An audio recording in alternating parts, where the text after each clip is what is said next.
उपस्थित सर्व बंधू आणि भगिनींनो,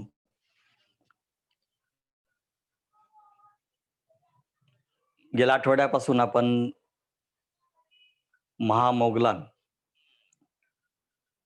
यांच्याविषयी, त्यांच्या चरित्राविषयी आपण माहिती बघत आहोत.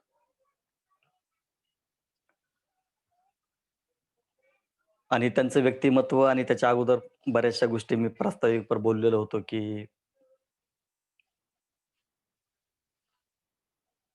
मोगलान यांचं आयुष्य किंवा त्यांचं जे काही अतिशय मोठं अग्रश्रावकामध्ये जे काही स्थान आहे, ते वृद्धिवान किंवा रिद्धी-सिद्धी प्राप्त केलेली आहे. त्याला म्हणजे महामौगलान यांना वृद्धी मानो में अग्रश्रावक असं म्हटलेलं आहे. म्हणजे बुद्धाच्या शिष्यामध्ये जेवढे काही रिद्धी-सिद्धी प्राप्त केलेले भिक्षू होते किंवा जे काही त्यांचे शिष्य होते, त्या सगळ्यामध्ये ते अग्रश्रावक होते. आणि बुद्धाच्या या शिष्यांचं एक महत्त्वाचं वैशिष्ट्य हेच आहे, की ज्यावेळेस आपण सारिपुत्ताला महाप्रज्ञावान म्हणतो, तर त्याचा अर्थ असाच असतो, की सगळेच प्रज्ञावान होते. बुद्धाच्या शिष्यामध्ये कोणी प्रज्ञाहीन होतं का? सगळे अरहंत होते, सगळे प्रज्ञावान होते. पण या सगळ्या प्रज्ञावानामध्ये जे अग्रश्रावक आहे, तो सारिपुत्त आहे. अशा अर्थानं जे काही वृद्धिमान होते, रिद्धी-सिद्धी प्राप्त होते, विशेषतः ध्यान साधक होते, ज्यांचा समाधीमध्ये अतिशय मोठी प्राप्ती केली होती. अशा समाधी मार्गामध्ये जेवढे काही शिष्य होते, त्या शिष्यांचे अग्रश्रावक असे महामौगल आहेत. आणि आपण मागच्या वर्गामध्ये बऱ्याचशा गोष्टी पाहिलेल्या आहेत.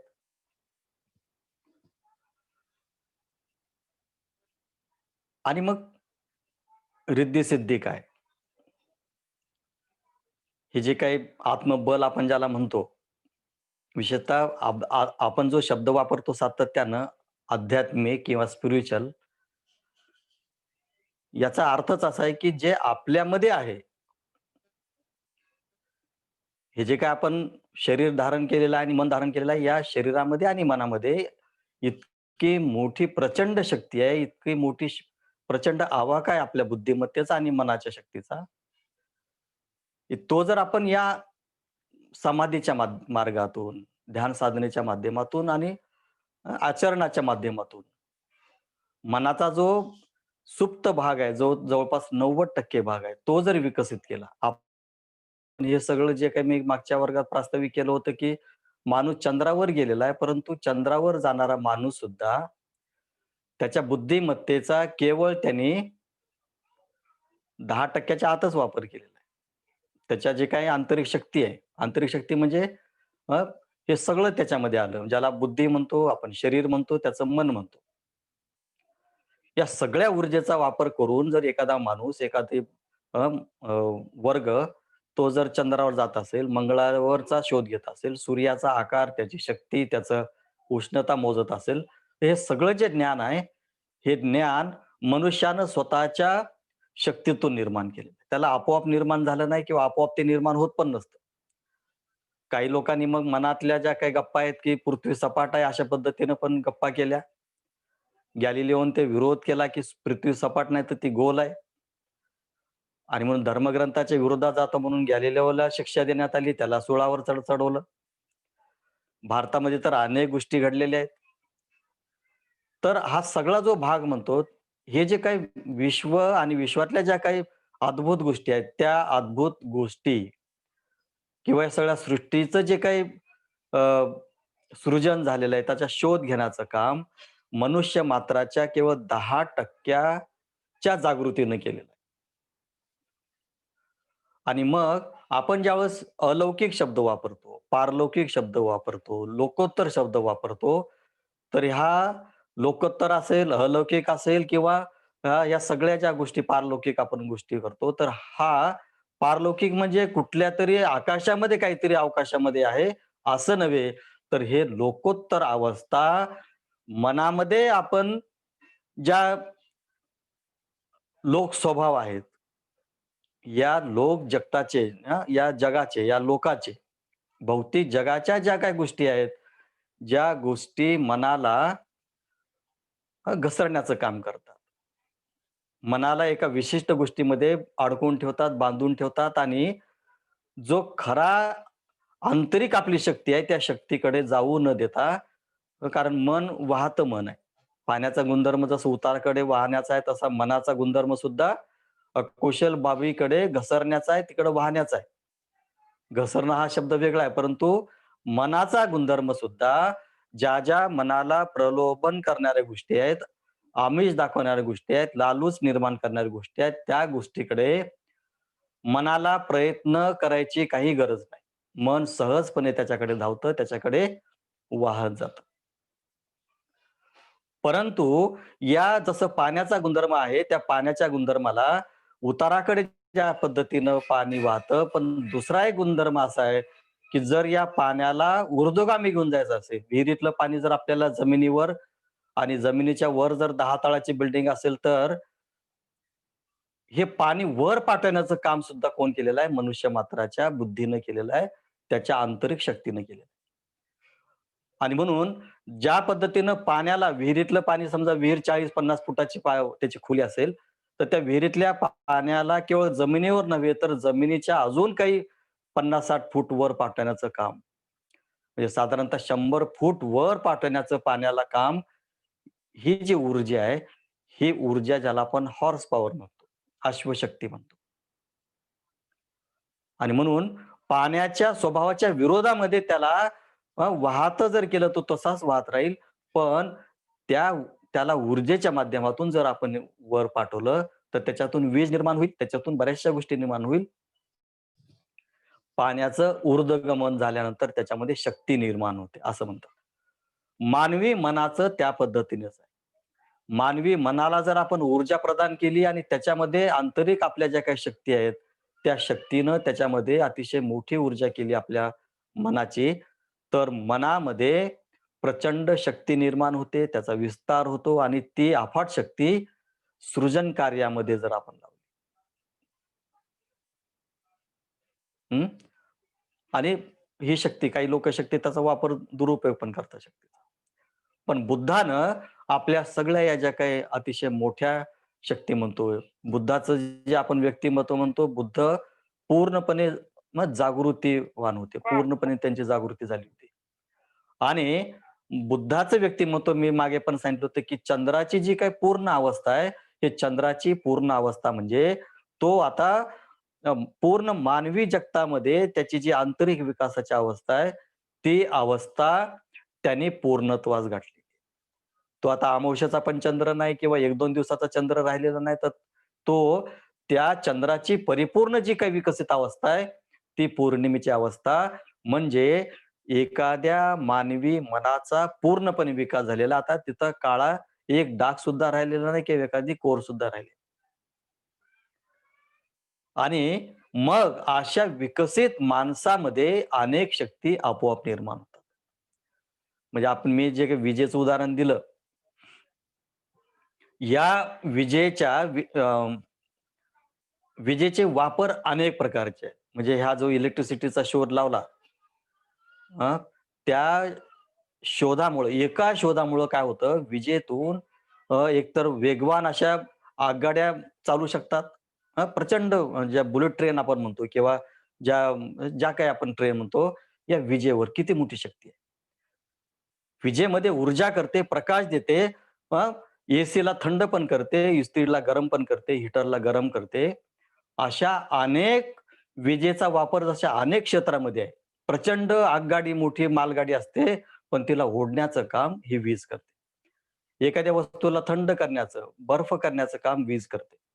तेवढंच उष्णता किंवा हीटर ज्याला आपण म्हणतो, म्हणजे 100 डिग्रीपेक्षा उष्ण तापमान आपण ज्याला म्हणतो, इतकं मोठं तापमान निर्माण करण्याची शक्ती विजे. तर एकच घटक वीज आहे, पण विजेच्या माध्यमातून अनेक जगातल्या गोष्टी आपण साध्य करू शकतो. आता अ, हे जर आपण महत्त्व जाणलं वैज्ञानिक दृष्टिकोनातून, तर हीच आपल्या मनाची जर आपण विकसित अवस्था प्राप्त केली, तर त्याच्यातून अनेक गोष्टी बाय प्रॉडक्ट निर्माण होतात. जसं विजेतून अनेक गोष्टी आपण साध्य केल्या. तशा मनाच्या अंतरशक्तीचा जर आपण विकसित भाग केला, तर या अंतरशक्तीतून अनेक बाबी आपल्याला सहज साध्य होतात. आणि त्याच्यातल्याच आपण बघणार आहोत, ज्या महामोगलांमध्ये आपण पाहतो. मोगलांचं चरित्र वाचताना असं वाटतं, की ते सहजपणे आकाशात उडत होते. सहजपणे इथून तिकडं अंतर्धान पावायचे, तिकडं त्यांचं आगमन व्हायचं. तर या सगळ्या शक्ती आपण एकतर विज्ञानवादी आपण आहोत. बुद्धाचं धम्म, बुद्धानं या सगळ्या गोष्टी खंडन केल्यात, की या सगळ्या शक्ती तुम्हाला जरी प्राप्त झाल्या, रिद्धी-सिद्धी आपण प्राप्त झाल्या, तुम्ही बुद्धिमान आहात, तरी सुद्धा तुम्ही याचा वापर करायचा नाही, अशा प्रकारचा विनय बुद्धानं घालून दिला. तो एक प्रसंग सांगेल आणि आपण पुढं मग अ, आजचा जो विषय आहे मोगलाईन भाग 2 या विषयाकडे आपण जाऊया. पण हे जे सगळं झालं, मोगलाईन का आपोआप हे तो शिकला नाही, तर त्याला सराव करावा लागला. त्याला बुद्धानं ज्या गोष्टी सांगितल्या, त्या सगळ्या गोष्टी मोगलांना कराव्या लागल्या. मग असाच मोगलान मी मागच्या वेळेस सांगितलं, की मोगलान उपसंपदा झाल्यानंतर अरण्यामध्ये गेले आणि अरण्यामध्ये ध्यानसाधना करू लागले. तर हे ध्यानसाधना करत असताना म्हणजे मी तर सांगितलं, की त्यांना ते आरंत झाले 7व्या दिवशी. पण सुरुवातीचा जो म्हणजे अरण्यामध्ये गेल्या-गेल्या ते ध्यानसाधना करू लागले आणि बसले ध्यानाला. आता आपल्याला सगळ्याला ध्यानाचा अनुभव आहे. आपण 10-15 मिनिट बसलो, की आपल्याला काय होती तंद्री चढते. आणि अशाच प्रकारची तंद्री मोगलाईनला लागली. आणि मग भगवंत जरी मोगलान ह्याच्यामध्ये असला अरण्यामध्ये आणि ध्यान साधना करण्यासाठी आणि धुतांग आपण जे पाहिले, धुतांग धारण करून त्यांनी जे काही जरी त्यांचं सुरू केलेलं असलं, तरी बुद्धाची नजर होती. कारण बुद्धाचा पूर्णपणे बुद्धाला माहीत होतं, की काय गोष्टी होऊ शकतात. आणि मग तंद्री लागली आणि तंद्री लागल्यानंतर आपल्याला माहीत आहे, की काय होतं. ध्यान बाजूला राहतं, समाधी मार्ग वेगळा राहतो आणि मनुष्य मग काय होतो, तंद्रीमध्ये जातो आणि मग तंद्रीमध्ये गेला, की तो ध्यान साधनेचा भाग नसतो. तंद्री म्हणजे अटकाव झालेला आहे. आळस तिथं निर्माण झालेला आहे. ध्यानातले जे काही आपण अडथळे म्हणतो, त्या आळसामध्ये, तंद्रीमध्ये मोगलान रममान झाला. पण बुद्धाचं लक्ष आहे आणि मग बुद्धानं मोगलान म्हटलं, "मोगलान तू काय तंद्रीमध्ये आहेत का? बघ जरा स्वतःला बघून." आणि मला वाटतं 10-12 गोष्टी बुद्धानं सांगितल्या. आता या गोष्टी आपल्यासाठी पण आवश्यक आहेत. काय-काय करायला सांगितलं? तंद्रीच्या बाहेर येण्यासाठी बुद्धानं म्हटलं, की "मोगलान काय तंद्रीमध्ये आहेस का?" मोगलांना तंद्रीमध्येच उत्तर दिलं. "हो भगवान, मी तंद्रीमध्ये आहे." मग भगवंत काय म्हणतात बघा, की "ज्या विषयानं तुला तंद्री आलेली आहे, त्या विषयाला सातत्यानं मनामध्ये येऊ नको." म्हणजे कुठला असा भाग आहे, की ज्याच्यामुळे तंद्री आलेली आहे? आळस जो तुझ्या मनामध्ये आलेला आहे, त्या आळसाचा कुठलं असं आळसाचं कारण आहे, त्या विषयाला सातत्यानं तुझ्या मनामध्ये येऊ नको देऊ. हा पहिला भाग बुद्धाचा आहे. त्याच्यानंतर असं करूनही जर तुझी तंद्री जात नसेल, तर आतापर्यंत तू जे कंठस्थ केलेलं आहे, धम्माला आतापर्यंत तू जे काही आतापर्यंत सराव केलेला आहे, त्या जे काही ऐकलेलं आहे, जे काही कंठस्थ केलेलं आहे, त्यानुसार विचार-वितर्क कर. विचार-वितर्क हे बुद्धानं खूप चांगल्या पद्धतीनं सांगितलं. विचार कर, मनन कर. मी जे काही धम्म ऐकलेलं आहे, जे काही कंठस्थ केलेलं आहे, जे माझं पाठांतर केलेलं आहे, ते तू काय कर, त्याच्यावर लक्ष केंद्रित कर, त्याचं चिंतन कर, मनन कर, विचार-वितर्क कर. हा दुसरा भाग सांगितला. तिसरा भाग सांगितला, असं केल्यानंतर सुद्धा जर तुला तंद्री सुटली नाही, तुझा आळसाच्या बाहेर आलं नाही, तर जो काही धर्म ऐकलेला आहे, जो काही कंठस्थ धर्म केलेला आहे, पाठांतर केलेलं आहे, ते काय कर, विस्तृत स्वरूपामध्ये त्याच्यावर लक्ष केंद्रित कर. हं, एक-एक प्रश्न विचार स्वतःला आणि त्याच्यावर त्या पाठाचं, त्या धर्माचं सार तू जाणून घेण्याचा प्रयत्न कर. तिसरा भाग. चौथा भाग असं म्हणतात, की असंही झालं नाही, तिसरा प्रयत्न करूनही झाला नाही, तर दोन्ही हात कानावर अ, जेवढी तुझ्यामध्ये शक्ती आहे, तेवढी शक्ती कानाला लाव आणि कान रगड. तंद्री निघून जाईल तुझी. आणि आपले जे दोन्ही हात आहेत, त्या दोन्ही हाताने शरीरावरचा जो काही आळस तंद्री आलेली आहे, अ, चांगल्या पद्धतीनं अंगाला घास तुझ्या, तंद्री निघून जाईल. असंही नाही झालं, हा प्रयत्न करूनही झाला नाही, तर आता आसनावरून उठ, पाण्याकडे जा, पाण्याचे काही शिडगाव तुझ्या तोंडावर मार. हं, तोंडावर असं पाणी मार आणि वर आकाशामध्ये बघ. आकाशामध्ये नक्षत्र आहेत, तारे आहेत, असंख्य तारे आहेत. त्यांच्याकडे बघ, सगळ्या दिशाकडे बघ. याच्यातून तुझं काय होईल? तुझं जे काही मन ज्या तंद्रीमध्ये गुंतलेलं आहे, त्या तंद्रीच्या बाहेर येण्यासाठी हे प्रयत्न तुला काय करतील? कामाला पडतील. अजूनही तंद्री दूर नाही गेली, तर हे मोगलांना काय कर? तुझ्या मनामध्ये प्रकाश जो आहे, त्या प्रकाशाला स्थान दे. प्रकाश. आणि अशा पद्धतीने चिंतन कर, की आता अंधार असला तरी उजेड आहे. आता अंधार आहे, असला तरी उजेड आहे, अशी तू काय कर? संज्ञा निर्माण कर. अशा प्रकारची ओळख निर्माण कर. आणि आता जर उजेड असेल, प्रकाश असेल, तर मनामध्ये असं चिंतन कर, की आता काय? अंधार आहे. म्हणजे आपण ज्याला विरुद्ध भावना म्हणतो, अशा प्रकारच्या अंधारामध्ये प्रकाशाचं चिंतन कर आणि प्रकाशामध्ये अंधाराचं चिंतन कर. आणि मग अशा पद्धतीनं तुझं काय होईल हे अ, तंद्री निघून जाईल. आणि असंही झालं नाही, इतके प्रयत्न जरी तुझे करून झाले नाहीत, तर मग तुझे जे इंद्रिय आहेत, त्या इंद्रियावर संयम बाळग. इंद्रियावर संयम बाळग. चित्त तुझं जे आता बाहेर गेलेलं आहे, बाहेरच्या काही अशा गोष्टीमुळं तुझ्या मनावर अशी तंद्री आलेली आहे, तर आता असा प्रयत्न कर, की तो चित्ताला कुठेही बाहेरच्या आलंबनामध्ये अ, अडकवू नकोस आणि बाहेरचं जे काही आहे, ते चित्तामध्ये प्रवेश करू नको. अशा प्रकारच्या अ, विचार कर, चिंतन कर आणि मग चंक्रमण कर. इकडून तिकडं जा, तिकडून इकडे जा आणि सावधानपूर्वक बाहेरचे विचार आतमध्ये येणार नाहीत, आतमधलं मन बाहेर जाणार नाही. अशा प्रकारचं चंक्रमण करत तू काय कर, अ, असं केलं तर तुझी तंद्री जाईल. आणि असं एवढं करूनही झालं नाही, तर काय कर, उजव्या कुशीवर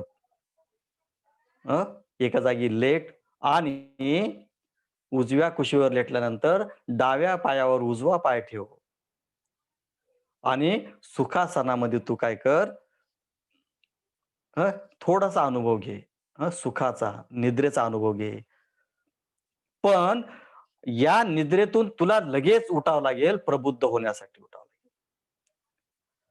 आणि हे विचार करावा लागेल, की हे जे मला झोपेमध्ये, तंद्रेमध्ये जे काही सुख मिळणार आहे, त्या सुखाचा मला अनुभव घ्यायचा नाही. मला अनुभव कुठला घ्यायचा आहे? तर या तंद्रीतून बाहेर येण्यासाठी मला जे प्रयत्न करावे लागतील, या निद्रेमध्ये मला सुख नाही. या उजव्या कुशीवर मी जे काही निद्रेचा सुख घेत आहे, त्या सुखामध्ये मला तंद्रीत लोळायचं नाही. तर झटदिशी उठ आणि पुन्हा ध्यानाला बस. अशा प्रकारच्या बऱ्याचशा गोष्टी भगवंताने सुरुवातीच्या काळामध्ये जे संजयकडे त्यांना ध्यान साधना शिकवण्यात आले. संजय परिव्राजक जो होता. संजय अ, वेलपुट्ट. तर त्याच्याकडे जे काही सांगितलं नव्हतं, अशा पद्धतीनं आपण असं म्हणतो, की ते तयारच होते. पण तयार नव्हते ते. बुद्धाकडे आल्यानंतर सारिपुत्तांनी मोगलांना तो मार्ग सापडला. आता विचार करा. हे बुद्ध कुणाला सांगत आहेत? महामोगलांना सांगत आहेत. जो महामोगलायन ऑलरेडी श्रोतापन्न आहे. श्रोतापन्न कधी झाला? म्हणजे ज्यावेळेस असं सारिपुत्ताला धर्मोपदेश केला, की प्रत्येक कारण हे विनाकारण निर्माण होत नाही, तर तिला कारणाशिवाय ती निर्माण होत नाही. कारण आणि परिणामाचा सिद्धांत असंजितनं सारिपुत्ताला सांगितला. सारिपुत्त श्रोतापन्न झाला. सारिपुत्त ज्यावेळेस मोगलांकडे गेला होता आणि मला बुद्धाचा एक शिष्य लाभला. त्यांनी मला ही उपदेश केलेला आहे, की या जगामध्ये जे काही प्रत्येक घटना घडते, ती कारणाशिवाय घडत नाही. हं, प्रत्येक गोष्ट ही हेतूशिवाय निर्माण होत नाही आणि असा सारिपुत्ताने जेव्हा उपदेश केला, तर महामोगलांनी श्रोतापन्न.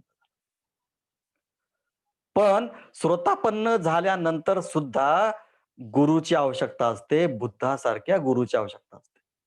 आणि पुढचा मार्ग कसा आहे? पुढचा जो काही हे जे अडथळे आपण पाहतो, हे आणि अडथळे तंद्री अतिशय मोठी तंद्री आहे. कारण अ, श्रोतापन्न झाल्यानंतर सत्काय दिट्ठी, विचिकिच्छा आणि शीलोत्परामर्श हे बंधन तुटतात. पण त्याच्यानंतरचे काही द्वेष आणि अ, ज्याला कामछंद म्हणतो. 5वा अडथळा कामछंदाचा आहे. आणि म्हणून ही तंद्री जी आहे, श्रोतापन्न जरी झाला तरी, मोगलाईन श्रोतापन्न होता, तरी सुद्धा त्याला विशिष्ट एका विषयामध्ये तंद्री लागली आणि म्हणून आपल्याला हे कधी-कधी बऱ्याचशा गोष्टी शिकता आल्या पाहिजेत. आपल्याला वाटतं की आता झालं, मी परफेक्ट झालो. श्रोतापन्न सुद्धा परफेक्ट नाही. त्याला सुद्धा द्वेषाच्या भावना निर्माण होऊ शकतात. त्याला सुद्धा कामछंदाच्या भावना निर्माण होऊ शकतात. विकार निर्माण होऊ शकतात. कारण हे भावनिक अडथळे आहेत. पुढचे जे अडथळे आहेत ते भावनिक आहेत. सत्काय दिट्ठी हा बुद्धिमत्तेचा आणि अतिशय मोठा बौद्धिक अडथळा आहे. तो आसक्तीचा भाग आहेच आहे. म्हणजे मिथ्या दृष्टी आपण ज्याला म्हणतो, मिथ्या दृष्टी असल्यामुळं सत्यता आपण बघू शकत नाही आणि सत्यता कुठं बघतो? हे शरीर जे नश्वर आहे, अनेक घटकांनी जे शरीर बनलेलं आहे, त्या शरीरामध्ये आपण सत्य बघतो. सत्काय दिट्ठी. हे शरीर पृथ्वी, आप, तेज, वायू, अवकाश आणि असंख्य घटकांनी बनलेलं आहे. नामरूप आपण ज्याला म्हणतो वेदना, संज्ञा, संस्कार, विज्ञान या 8 आणि 9 बाबींनी जे काही शरीर बनलेलं आहे, आपण त्याला काय म्हणतो? हे सगळं सत्य माझ्या शरीरामध्ये आहे. मी जो आहे तो मी सत्य आहे. ही दृष्टी आपल्याला श्रोतापन्न अवस्थेनंतर पहिली दृष्टी होते. सांगण्याचा मतितार्थ हाच आहे, की अ, मोगलान श्रोतापन्न होता, उपसंपदा झाल्यानंतर अरण्यामध्ये गेला आणि धुतांग पालन करता त्याला सुरुवातीच्या अवस्थेमध्ये तंद्री आली. बुद्धानं त्याला हे मार्गदर्शन केलं. आता अजून पुढचा मार्ग. हे विषय कुठला आहे मग? बुद्धाने हे जे काही सगळं विवरण सांगितलं आणि तुला जर बाहेरच्या विषयापासून तुला अलिप्त व्हायचं असेल, मन त्या विषयाकडे जाऊ द्यायचं नसेल, तर कुठला विषय राहू शकतो? मग भगवान पुढं म्हणतात. काय म्हणतात? की हे मोगलान तुला शिकावं लागेल. काय शिकावं लागेल?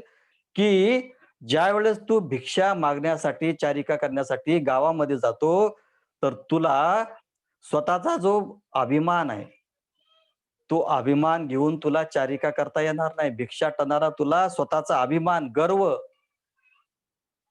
हे घेऊन तुला जाता येणार नाही. कारण हे गृहस्थी लोक आहेत. गृहस्थी लोक अजागृत असतात. गृहस्थी लोक कामामध्ये असतात. त्यांचे कामधंदे असतात. शेतावर जातात. कोणी त्यांच्या अ, अ, प्रपंचामध्ये अडकलेला असतो आणि मग अशा प्रसंगामध्ये तू भिक्षेला गेला आणि तुला जर कोणी भिक्षा नाही दिली, तर काय होईल? तुझ्या मनात असं निर्माण होईल, की हे कसले लोक आहेत, मला माझ्यासारखा भिक्षू आल्यानंतर सुद्धा मला हे भिक्षा देत नाहीत. माझ्याकडे दुर्लक्ष करतात. माझ्यासारख्या भिक्षूला माझ्याप्रती त्यांच्या मनामध्ये काही माझ्याबद्दल काही दुराग्रह निर्माण झालेला आहे का? माझ्याबद्दल काही द्वेष निर्माण झालेला आहे काय? अशा प्रकारच्या भावना तुझ्या मनामध्ये येऊ शकतात. का? कारण मी काहीतरी भिक्षू आहे. मी वेगळ्या प्रकारचा विषय आहे आणि अशा प्रकारच्या जर तुला स्वतःचा अभिमान असेल आणि कुण्या ग्रहस्थानं जर अशा प्रकारच्या गैरहजेरीमध्ये तुझ्याकडे दुर्लक्ष केलं, तुला पाहिलं नाही, अशा तुझ्या मनामध्ये भावना येईल आणि मग त्याच्यामुळं काय होईल? माझं स्वागत झालं नाही. मला भिक्षा मिळाली नाही. माझा मान राखला नाही. मला दुर्लक्ष केलं. अशा प्रकारच्या मनामध्ये तुझा विचार होईल आणि या विचाराने तू निस्तेज होऊन जाशील. तुला राग येईल. तू अस्वस्थ होशील, असंयत होतील आणि असंयत झालेलं चित्त, अस्वस्थ झालेलं चित्त किंवा निस्तेज झालेलं चित्त, निस्तेज म्हणजे ज्याच्यामध्ये वीर्य नाही असं चित्त समाधीला बसू शकत नाही. बघा बुद्धानं कसं हळुवारपणे एखाद्या योग्याला कशा पद्धतीनं उपदेश करायचा. सगळे प्रयत्न बुद्धानं केले. आपण आता जे काही 10-12 प्रयत्न पाहिले, हे सगळे पाहिले. तोंडावर पाणी मार. उठ, संक्रमण कर. मन बाहेर नको जाऊ देऊ. बाहेरचा विचार मध्ये आत नको येऊ जाऊ. जे कंठस्थ केलेलं आहे. आतापर्यंत तो जो काही धम्म ऐकलेला आहे, त्या धम्माचं विचार-वितर्क कर, त्याच्यावर मनन कर. हे सगळे उपाय सांगितल्यानंतर चित्त कुठल्या तंद्रीमध्ये लागलेलं आहे. असा भाव आहे का तुझ्यामध्ये? असं जर असेल, तर त्या विकारापासून मन चंचल झालेलं आहे, अस्वस्थ झालेलं आहे, अस्थिर झालेलं आहे आणि हे असंयमित स्थिर ध्यान साधनेला, समाधी मार्गाला तुला मदत करणार. तू समाधीच्या बाहेर जाशील, समाधीपासून दूर जाशील आणि म्हणून मोगलान तुला हे शिकता आलं पाहिजे, की मी समाजामध्ये विग्रह करण्याची भाषा बोलणार नाही. कारण मी विग्रहाची भाषा बोलली तर समाजामध्ये तेढ निर्माण होतं, वादविवाद निर्माण होतील आणि वादविवाद निर्माण झाले तर उद्विग्नता वाढवेल, अस्वस्थता वाढेल आणि जिथं-जिथं उद्विग्नता आहे, जिथं-जिथं उद्धटपणा आहे, तिथं-तिथं मन असंयमित होतं. आणि म्हणून हे मोगलान असंयमित स्थिर, असमित, अस्थिर झालेलं मन समाधीपासून दूर जातं. तर हे तुला झालेलं आहे का? हे सगळा उपदेश भगवंत सांगतात आणि नंतर असं म्हणतात शेवटी, की "हे मोगलान, मी जो काही संपर्क आहे, संपर्क त्याला संसर्ग म्हटलाय. गृहस्थ लोकांशी संसर्ग झाल्यानंतर, त्यांच्या सहवासात गेल्यानंतर जिथं कोलाहल आहे, जिथं गर्दी आहे, जिथं जिथं अतिशय मोठं बाजार रहाट सुरू आहे, जिथं अतिशय मोठा गर्दी सुरू आहे, आवाज येत आहे, गडबड चालू आहे, गोंधळ चालू आहे. अशा संसर्गापासून दूर राहा, अशी माझी शिकवण आहे. आणि जिथं अतिशय शांत वातावरण आहे, जिथं अतिशय मोठं संयमित वातावरण आहे, जिथं कुठलाही गोंधळ नाही, कुठलाही अशी अस्वस्थता नाही, जिथं निर्जन लोक आहेत, निर्जन स्थळ आहे, अशा ठिकाणी तू राहावं, असा सल्ला देतात. अशा पद्धतीनं ते अ, सारीपुत्ताला उपदेश करतात आणि आपल्याला माहीत आहे, की मग या उपदेशानंतर 7च दिवसामध्ये मोगलान अरहंत झाला. आता मग ध्यान लागल्यानंतर काय झालं बघू. आता कधी-कधी आपल्याला आपले कल्याण मित्र असतील, आपण अ, ध्यान साधना करत असू, ध्यान शिबिरावर जात असू, आपल्यामध्ये काही लोकं चांगलं ध्यान करणारे आहेत. ज्यांचं बरचसं आयुष्य ध्यान करण्यामध्ये आणि ध्यानातलं जे काही मास्टरकी आहे ते काही ब्रह्मचारी आपल्या संघामध्ये आहेत. मग ध्यानातल्या काही गोष्टी जर आपल्यामध्ये असेल, तर आपण त्यांच्याशी चर्चा करावी त्यांच्यासोबत. कारण त्यांचा स्वतःचा काय अनुभव असतो, की अशा प्रसंगात त्यांनी काय केलेलं आहे. आणि म्हणून अ, प्रत्येक ह्याच्यामध्ये आपल्याला कुणीतरी मार्गदर्शक आवश्यक असतो. बुद्धाने हे मोगलांना मार्गदर्शन केल्यानंतर पुढे काय झालं बघू. आणि मग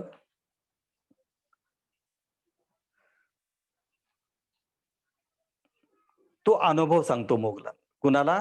आपल्या भिक्षूंना अनुभव सांगतो. श्रावस्तीमध्ये ज्यावेळेस अनेक भिक्षू होते आणि साधना करणारे होते, ध्यान साधनेमध्ये ते शिकत होते त्यावेळेस मग हा मोगलान अनुभव सांगतो.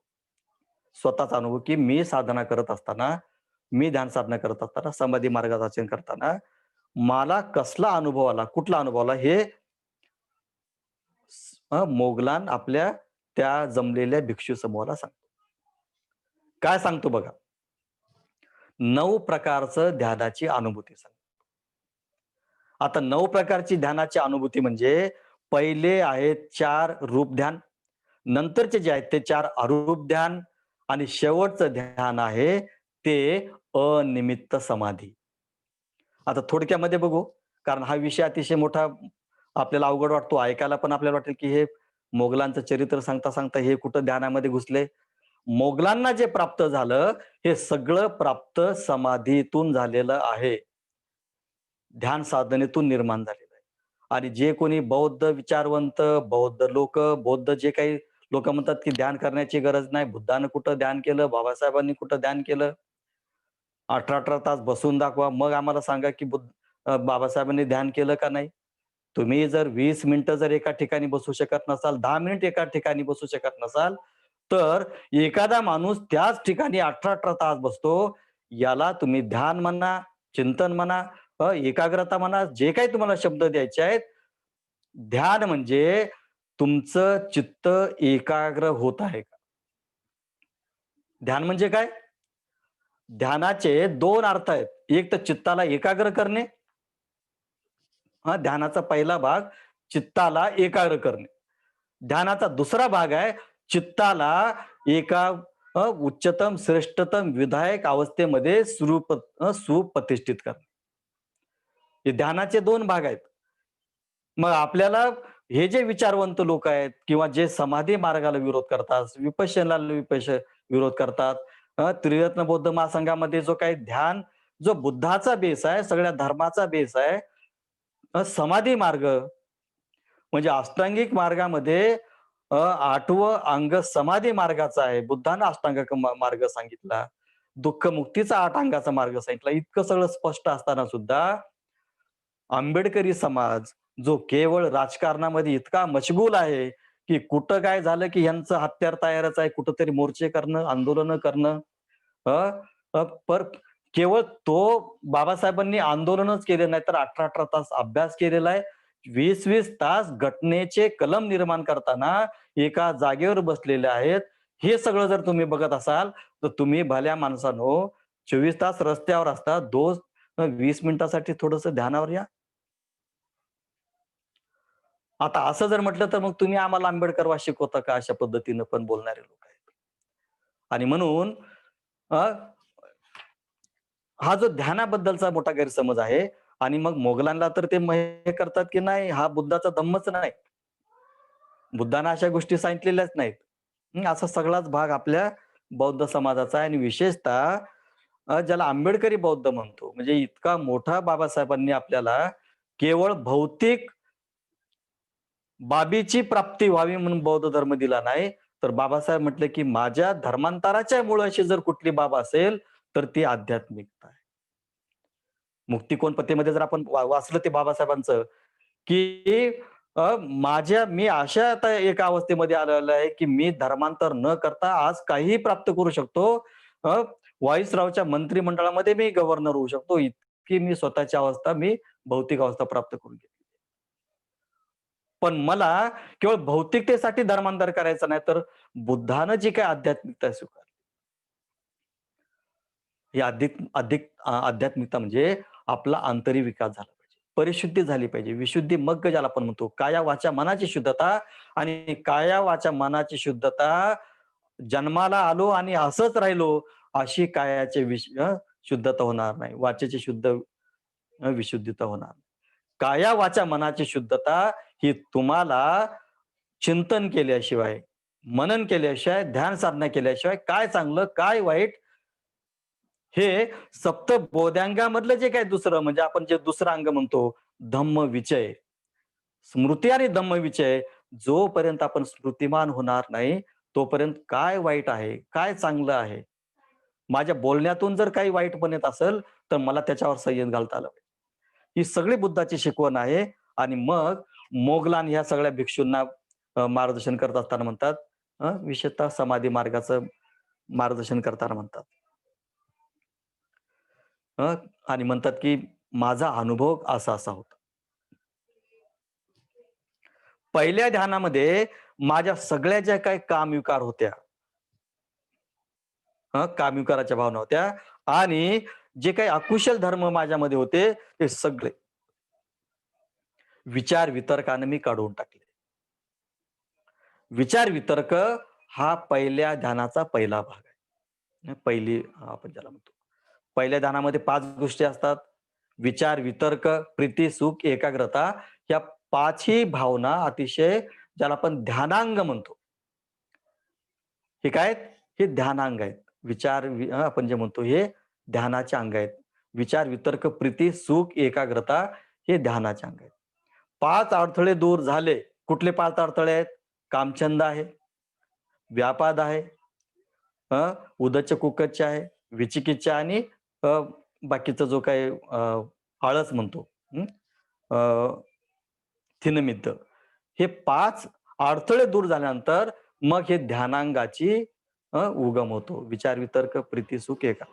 तर हे सांगतात, की पहिल्या ध्यानामध्ये मी सगळ्या कामविकारापासून मुक्त झालो आणि सगळे जे काही माझ्यामधले अकुशल धर्म होते, हे सगळे आळस, तंद्री, उद्धच कुकच्च, शंका कुशंका सगळ्या बाहेर काढल्या आणि मी विचार, वितर्क, प्रीती, सुख, एकाग्रतामध्ये रममान झालो. आता दुसऱ्या ध्यानामध्ये काय केलं, विचार वितर्क माझे निघून गेले. केवळ प्रीती, सुख, एकाग्रतेचा मी अनुभव घेऊ लागलो.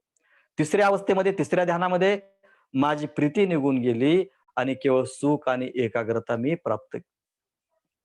चौथ्या ध्यानामध्ये ते सुखही गेलं आणि केवळ एकाग्रता राहील. आता याच्यावर सगळ्या भावना आपण म्हणतो की निघून गेल्या, त्या निघून जात नाहीत. त्या सगळ्या एकाग्रतेमध्ये सामावल्या जातात. कारण एकाग्रता ही अतिशय मोठी अवस्था आहे. या सगळ्या गोष्टी मग प्रीती, सुख, एकाग्रता या सगळ्या एकाग्रतेमध्ये सामावून. हे झाले 4 रूप ध्यान. आता अरूप ध्यान 4 प्रकारचे आहेत. कुठले आहेत ते? मी यासाठी सांगत आहेत, की वृद्धी-सिद्धी आपोआप निर्माण होणार नाहीत. त्याच्यासाठी काय-काय करावं लागतं, हे अनेक प्रसंग आपल्या ह्याच्यामध्ये आहेत. आणि मग 5वं ध्यानामध्ये गेलो आणि मी अशी भावना केली, इतकं मोठे मी अतिक्रमण केलं माझ्या सगळ्या क्षमतांचं, या रूपाच्या बाहेरची अवस्था काय असू शकते, अशी मी भावना केली. मी केवळ शरीर आहे का? मी केवळ शरीर नाही. तर या शरीराच्या बाहेर सुद्धा माझं अस्तित्व असलं पाहिजे आणि म्हणून मी अनंत आकाश आयतनाची भावना केली. की मी या शरीरामध्ये केवळ बंदिस्त नाही. माझं मी जे काही आहे तो इतकं मोठं विस्तीर्ण आहे माझ्या मनाची आणि माझ्या या सगळ्या अस्तित्वाची अवस्था, की मी त्या अस्तित्वाला माझ्या या शरीरामध्ये बंदिस्त करू शकत. अशी भावना मी 5व्या ध्यानात केली आणि मग मी कसा झालो? आकाशासारखा विशाल झालो, विस्तीर्ण झालो. अनंत आकाश, आयतन अवस्था. नंतर 6व्या ध्यानामध्ये मी अनंत विज्ञानायतन मी प्राप्त केलं. विज्ञान म्हणजे चित्त, की माझं चित्त केवळ या मग इंद्रियामध्ये अधीन राहून, इंद्रियामध्ये बंदिस्त राहून, या रूपामध्ये बंदिस्त राहून मला माझं चित्त समाधान नाही. माझं चित्त अनंत आहे.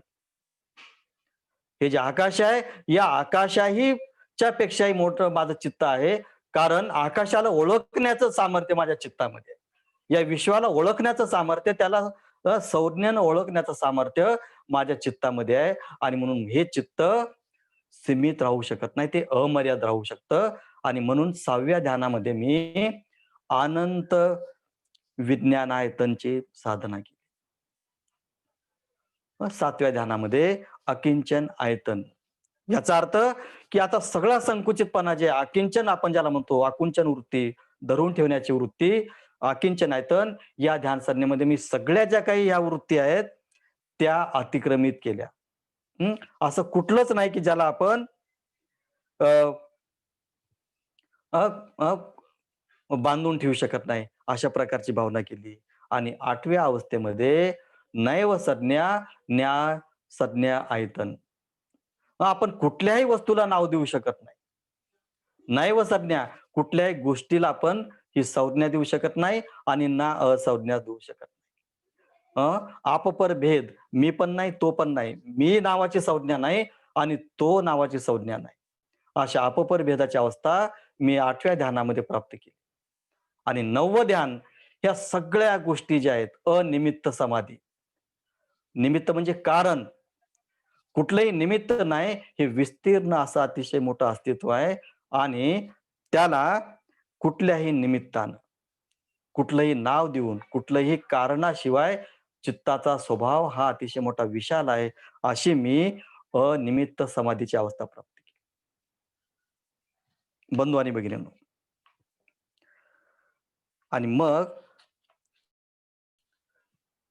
अशा पद्धतीनं सगळं ध्यानाची अवस्था त्याने प्राप्त केल्यानंतर अ, या अलौकिक जे काही वृद्धिबल प्राप्त झालं होतं आयुष्यमानला, मोगरानला, त्यांनी सातत्यानं सांगितलं, की जर आपल्याला ही अवस्था प्राप्त केली असेल, करायची असेल, तर चित्तामध्ये कुठल्याही प्रकारचा प्रमाद निर्माण होता कामा नये, अशा प्रकारचं त्यांनी सांगितलं. आता पुढे जाऊया. आपण मौन शब्द ऐकलेला आहे. पहा, जे ध्यान साधक आहेत, जे शिबिरामध्ये दाखल होतात, किंवा बुद्धाचं साहित्य ज्यांनी वाचलेलं आहे, बुद्धानं असं म्हटलेलं आहे भिक्षू लोकांना, की भिक्षूंनो, म्हणजे तो एक प्रसंग आहे, आता त्या प्रसंगामध्ये जात नाही. पण बुद्धानं भिक्षूंना उपदेश केलेला आहे, की जर तुम्ही एकत्र आलेला आहेत, तर एकत्र आल्यानंतर भिक्षूंनो तुम्ही एक तर धम्म चर्चा करा, धम्मावर चर्चा करता, धम्माचं विश्लेषण करा, धम्माचं मनन चिंतन करा किंवा आर्य मौन साधा. तर मौन याचा अर्थ काय आपण बघूया. आपल्याला सगळ्यालाच माहित आहे, की मौन म्हणजे कदाचित शांत राहणे असेल. पण मोगलाईन एक वेळेस आर्य मौनाचं सांगतात. श्रावस्तीमध्ये विहार करत असताना भिक्षूंना त्याने आमंत्रण दिलं, सगळे जमा केले भिक्षूंना आणि म्हणतो, की "आयुष्यमान, माझ्या मनामध्ये आज ध्यान करताना असा भाव निर्माण झाला, की हा जो आर्य तुष्णी भाव आहे, तुष्णी भाव म्हणजे आर्य मौन आहे. तर हे आर्य मौन कशा पद्धतीनं साधलं जातं?" मोगलान भिक्षूंना उपदेश करतात, की आपण जे आर्य मौन म्हणतो, आर्य मौन म्हणतो, हे आर्य मौन कशा पद्धतीनं साधलं जातं.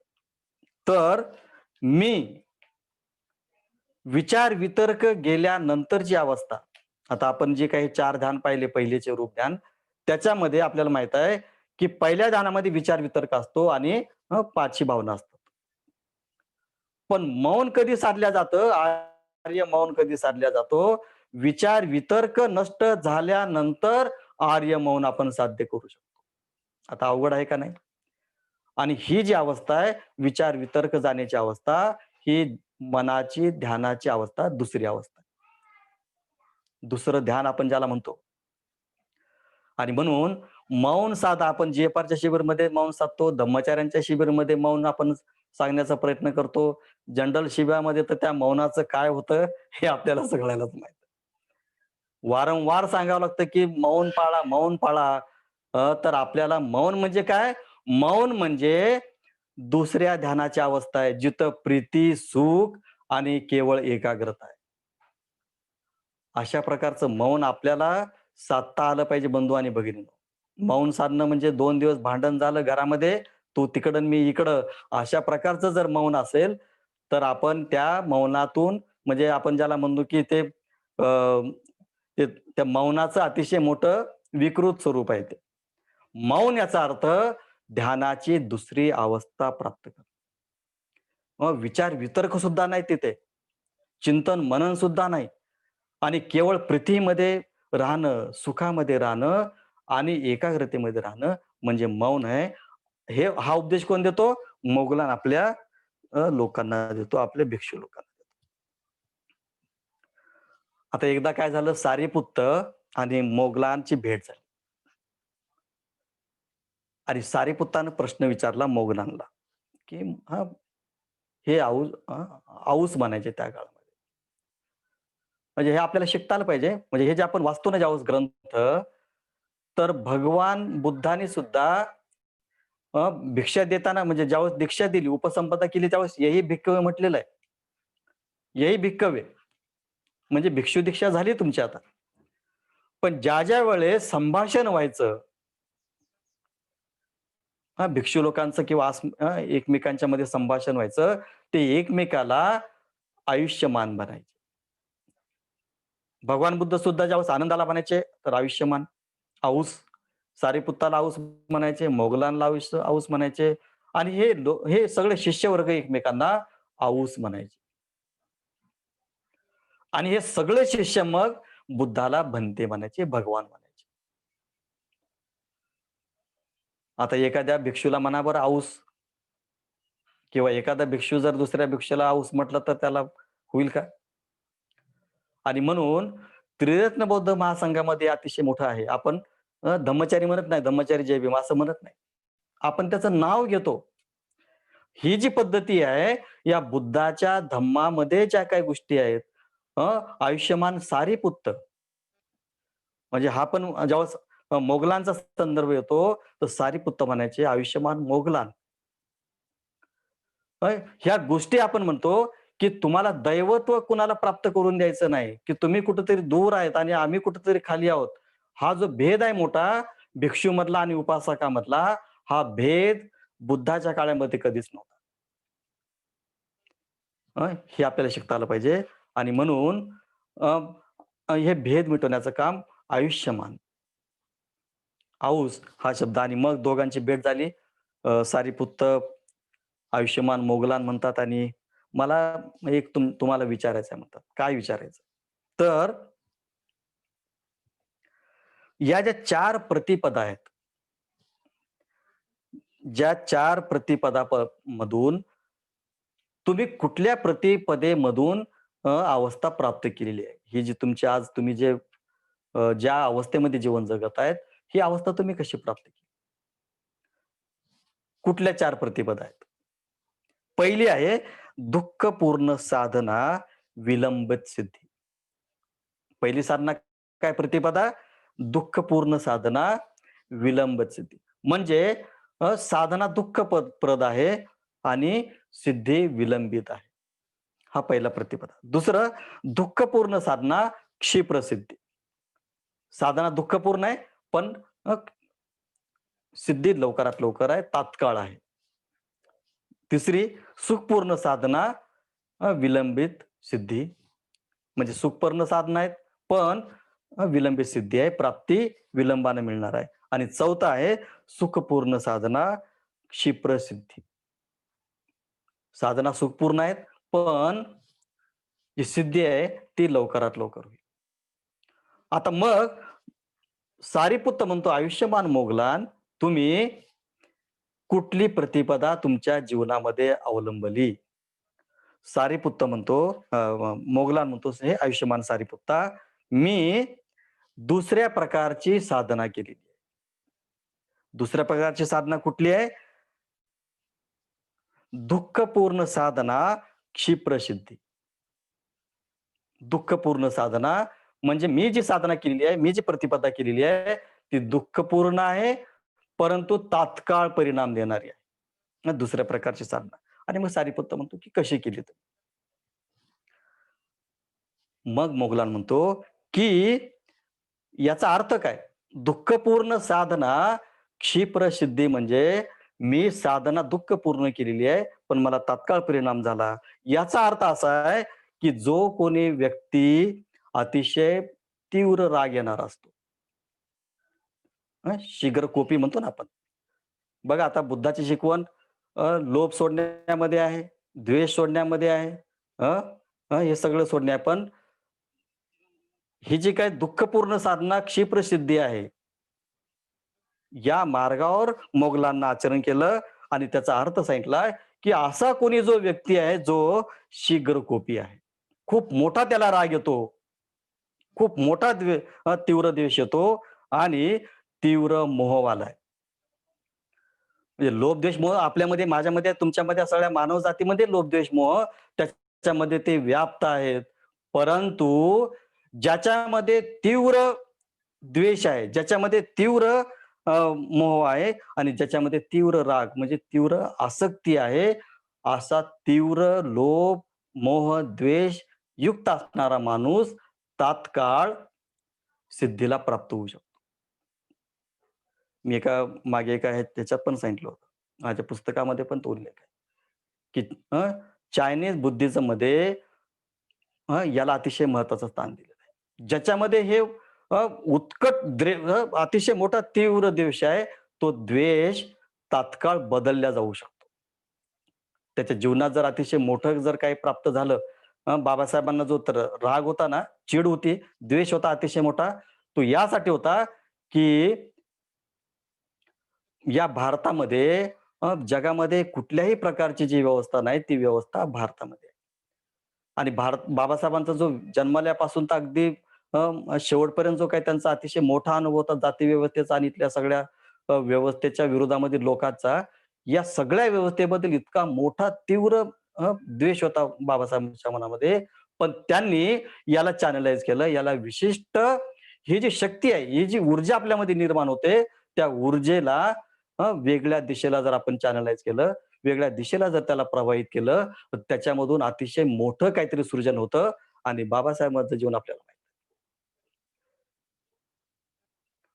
की बाबासाहेबांनी इतका मोठा छळला गेलेला हा माणूस असं एखादा असतात म्हणजे हिटलरचं मी जसं उदाहरण दिलं होतं, की हिटलरला ज्या पद्धतीनं त्याला अपमान करण्यात आला, त्या अपमानाचा बदला घेण्यासाठी त्यांनी क्रूर कर्मा झाला. तो तानाशाह झाला, हिटलर झाला, हुकुमशाह झाला आणि त्यांनी मग हिंसेचा मार्ग पत्करला. बाबासाहेबांचा जो अपमान झाला तो हिटलरपेक्षा उच्च कोटीचा आणि कितीतरी वर्षानुवर्ष चालणार होता. पण बाबासाहेबांनी त्या सगळ्या द्वेषाला रूपांतरित केलं आणि त्याची रूपांतर त्या द्वेषाची रूपांतरित अवस्था आपण म्हणतो, की बाबासाहेबांनी करुणेचा अतिशय महत्व. बोधिसत्व झाले ते करुणावान होते. हं, सारीपुत्ताला मोगलान हा सांगतो, की माझा जो मार्ग होता, तो तीव्र द्वेषाचा होता.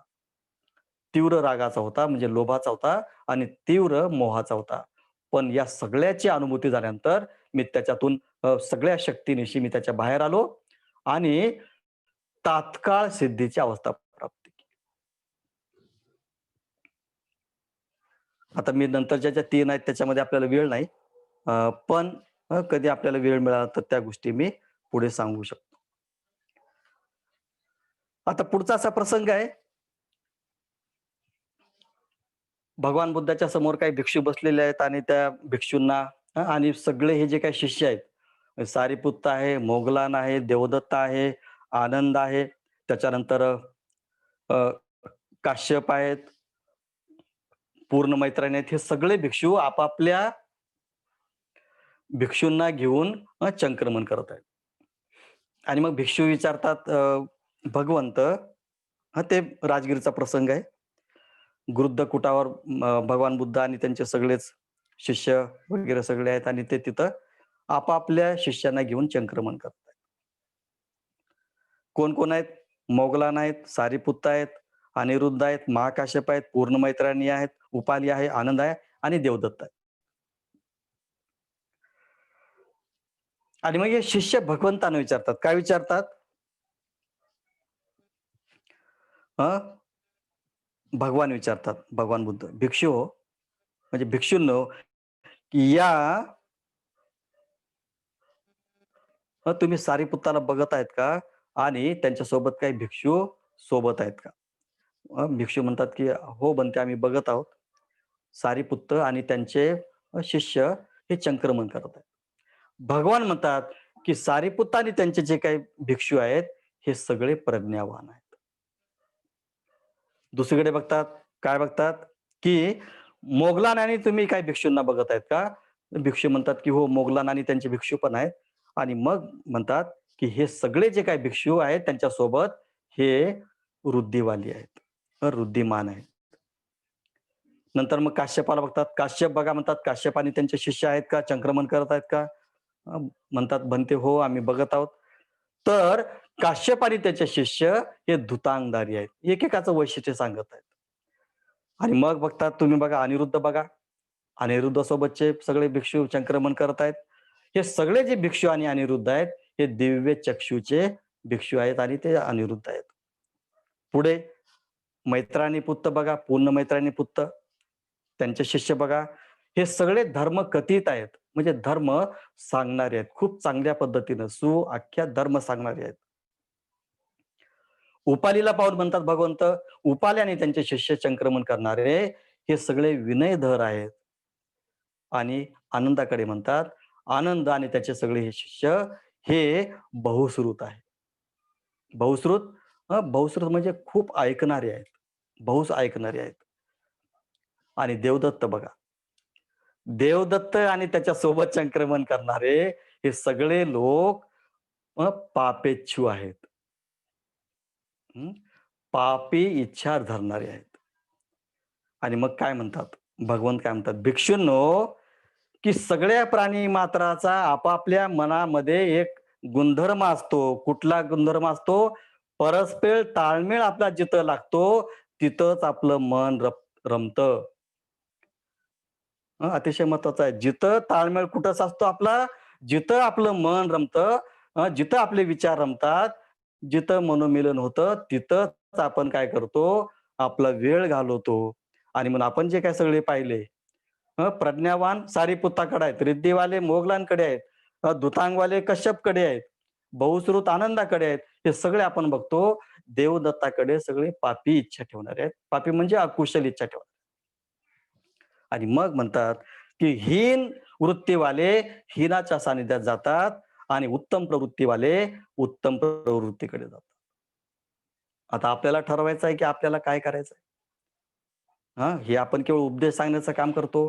पण आपल्याला बाबासाहेबांनी हीन लोकांच्या प्रवृत्तीतून काढून उच्चतम जी प्रवृत्ती आहे, मनुष्य मात्राची मनुष्य मात्राला बघण्याची जी प्रवृत्ती आहे, मानवतावादी धम्मामध्ये आपल्याला आणली. आणि म्हणून हे बाबासाहेबांचं अतिशय मोठं कर्म आहे, की तुम्हाला नीच समजणारे लोकं हे नीच प्रवृत्तीचे आहेत. त्यांच्या सावलीला बसू नका, त्यांच्या वाऱ्याच्या दिशेला उभं राहू नका. अशा पद्धतीनं बाबासाहेबांनी आपल्याला अतिशय उत्तमातील उत्तम लोकांमध्ये आणून ठेवलेलं आहे. बौद्ध लोकांमध्ये आणून ठेवलेलं आहे. आता आपली प्रवृत्ती असं असताना सुद्धा म्हणजे बुद्धाकडे सारीपुत्त, मोगलान, महाकाश्यप, आनंद, अनिरुद्ध सगळे काश्यप सगळेच लोक आहेत. अनिरुद्धासारखे लोक आहेत.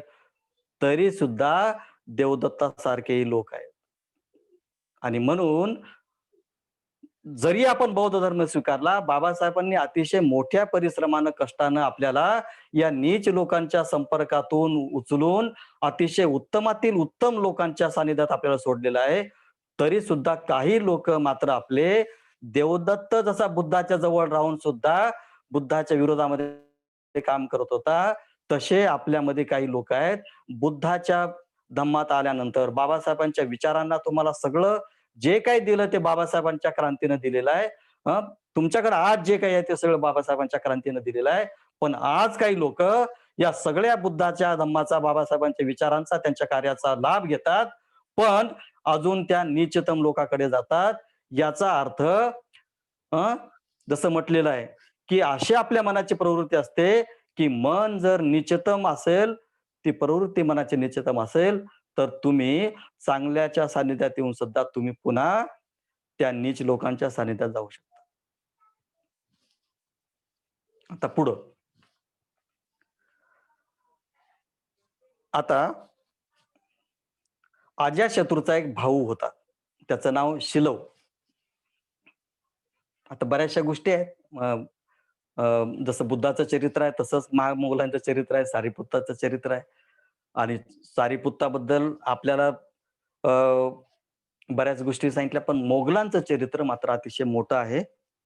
आणि आपल्याकडे वेळ कमी आहे, पण आपल्याला बघूया. अ, शिलव जो अ, अजातशत्रूचा भाऊ होता. आणि अजातशत्रू माहीत आहे, की बिंबिसारचा जो मुलगा आहे त्याला ते राजसत्ता हस्तगत करायची होती. आणि म्हणून शिलव हा जो अतिशय मोठा अ, पुढं तो त्याच्या राजसत्तेला आव्हान देऊ शकणार होता. तो लहानच होता आणि तो मग त्याला मारण्याचा प्रयत्न करतो. त्याला वेगवेगळे जसं बुद्धाच्या जीवनामध्ये देवदत्तानं अजातशत्रूची मदत घेत जशा पद्धतीनं बुद्धाला त्रास देण्याचा प्रयत्न केला. आता हा तर सख्खा भाऊ आहे. बापाला ज्यांनी कैदेमध्ये टाकलं, तर तो भावाची काय गत करेल आणि म्हणून तो या शिलव नावाच्या आपल्या बंधूला तो मारण्यासाठी आटोकाट प्रयत्न करू लागला. आता हे बुद्धानं जाणलं, की असं-असं होऊ शकतं. मग अजातशत्रूपासून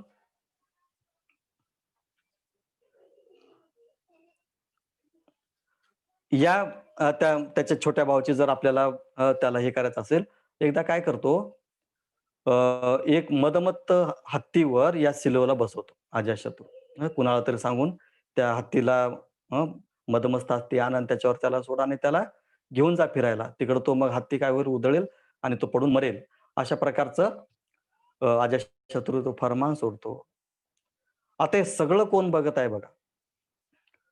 भगवान बुद्ध हे सगळं बघत आहेत. आता भगवान बुद्ध तर स्वतः जात नाहीत, पण ते म्हणतात मोगलांना म्हणतात, की "मोगलान असं-असं घडणार आहे. असं-असं होऊ शकतं आणि मग तू काय कर, तू जा आणि त्या हत्तीवर त्या सिलोला ज्या बसवलेला आहे, तू त्याला त्याला धक्काही लागणार नाही, कुठल्याही प्रकारची हानी होणार नाही, इजा होणार नाही, अशा पद्धतीने त्याला तुटतात. आणि मग मोगलान अ, जातात आपल्या बुद्धिबळाच्या कसं का होईना, बुद्धिबळ असतील किंवा कुठल्या शक्ती असतील, त्या शक्तीनं ते जातात. त्या हत्तीला संयमित करतात आणि सिलवला सुरक्षित बुद्धाकडे आणतात. आणि मग बुद्धाचा तो शिष्य होतो आणि अतिशय चांगल्या पद्धतीनं अ, तो जो काही हत्ती आहे त्या जो बेभान झालेला हत्ती असतो, जसा आपण नालागिरी हत्ती असतो म्हणतो, तशा पद्धतीने तो हत्ती असतो. त्याला तो संयमित करतात. मग मोगलांना संयमित करतो आणि बुद्धाकडे आणतो. सिलोला मग बुद्ध प्रवचित करतात आणि भिक्षू संघामध्ये सहभागी करून घेतात. आता मला बऱ्याचशा गोष्टी आहेत, पण त्या मला सांगता येणार नाहीत. पण अठ्ठ आपण जे काही वंदना म्हणतो, अठ्ठगाथामध्ये त्याच्यामध्ये जे नंदोपनंद भुजंग ही जी गाथा आलेली आहे, त्या गाथेविषयी असंच आहे, की अनाथ पिंडकाच्या विहारामध्ये ज्यावेळेस भगवान होते, त्यावेळेस एक प्रसंग आला आणि ते सगळ्या आपल्या चक्षुंनी पाहू लागले, की काय-काय घडत आहे, काय-काय होत आहे. तर त्यांना दिसून आलं, की एक नंदोपनंद एक नावाचा एक नागवंशीय माणूस आहे आणि तो कसा आहे, की मग त्याच्यामध्ये खूप मोठ्या प्रमाणात शक्ती आहेत. मग तो शरण पण येऊ शकतो, धर्म मार्गावर येऊ शकतो, परंतु त्याची त्रिरत्नावर श्रद्धा नाही. पण तो जर आपल्या धम्मामध्ये आला, तर त्याचंही भलं होईल आणि संघाला, धम्माला अतिशय मोठी बळकटी. अशा या नंदोपनंद भुजंग भुजंग म्हटलेलं आहे.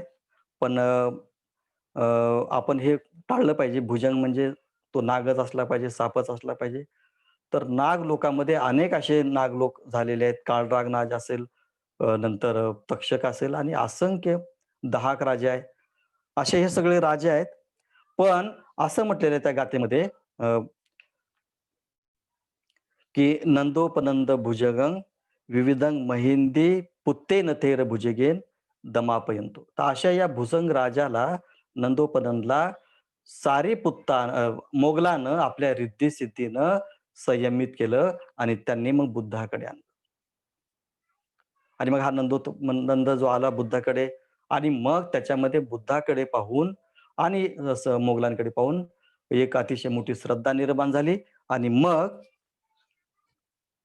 या नंदोपंतांची जी काही मिथ्या दृष्टी होती, ती मिथ्या दृष्टी नष्ट करण्याचं काम आणि सम्यक दृष्टी निर्माण करण्याचं काम बुद्धानं निर्माण केलं आणि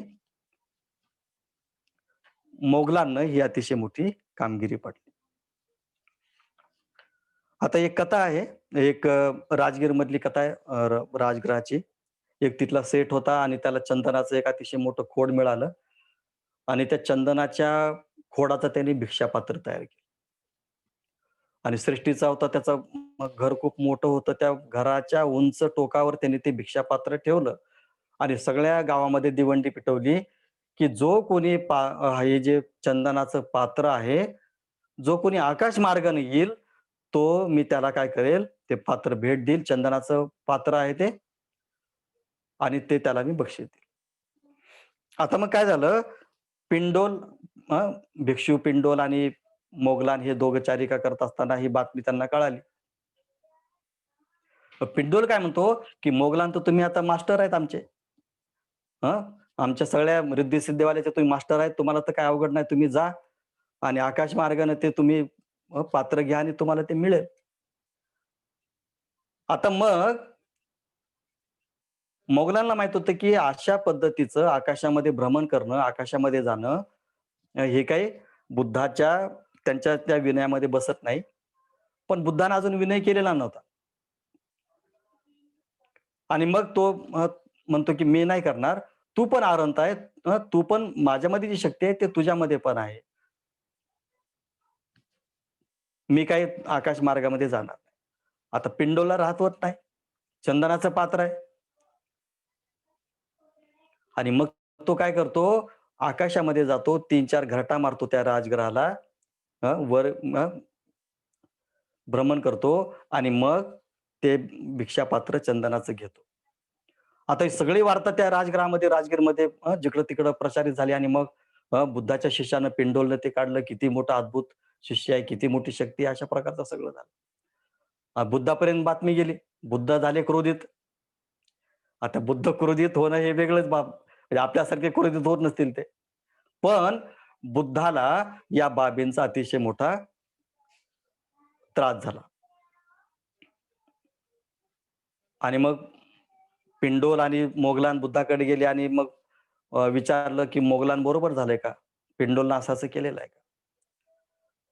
मग पिंडोलनं सांगितलं, की "मी असं-असं केलेलं आहे" आणि ते तर असं म्हणतात, की बुद्ध अशा तुच्छ गोष्टीमध्ये पिंडोला म्हणतात, की "हे पिंडोला, अशा तुच्छ गोष्टीसाठी आपण प्रवज्जित झालेलो नाही."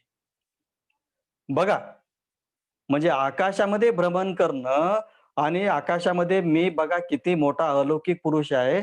आकाशामध्ये भ्रमण करतो. आकाशामध्ये मी उड्डाण करू शकतो. अशा तुच्छ गोष्टीसाठी आपण प्रवज्जित झालेलो.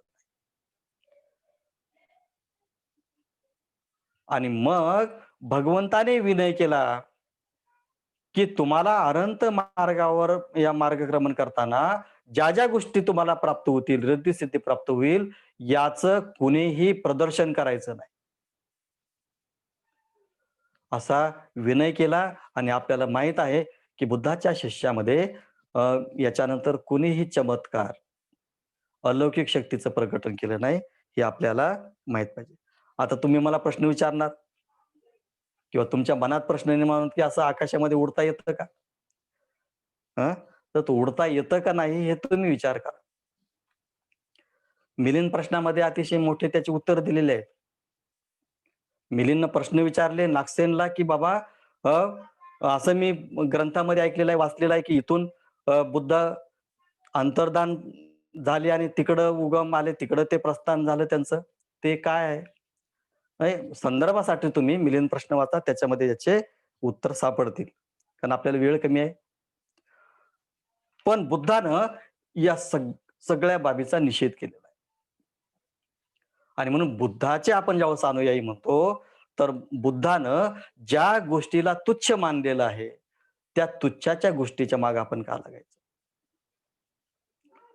म्हणजे पिंडोलचा अर्थ आहे, की मी पण काहीतरी श्रेष्ठ आहे, मला पण ही विद्या येते, हे सांगण्यासाठी पिंडोलनं जे काम केलं, तो त्याचा अहंकाराचा भाग होता आणि अहंकार असेल.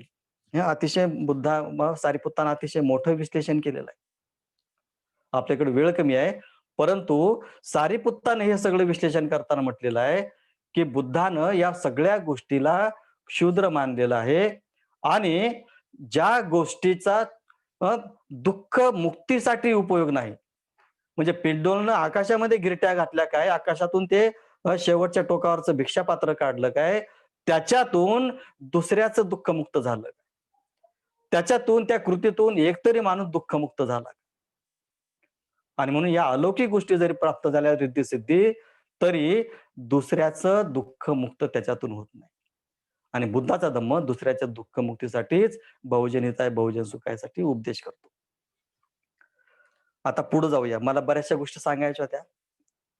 म्हणजे मोगलांना जे काही जादू चमत्कार केले, जादू म्हणत नाही, चमत्कार केले, ते 10 कसीन नावाचा एक अतिशय मोठा प्रकार. तुम्ही शब्द ऐकला असेल, कसीन. 10 कसींची जर आपण ही ध्यान साधना केली, तर त्याच्यातून बऱ्याचशा गोष्टी प्राप्त होऊ शकतात. वृद्धिपाद, 4 वृद्धिपाद सांगितलेले आहेत. छंद,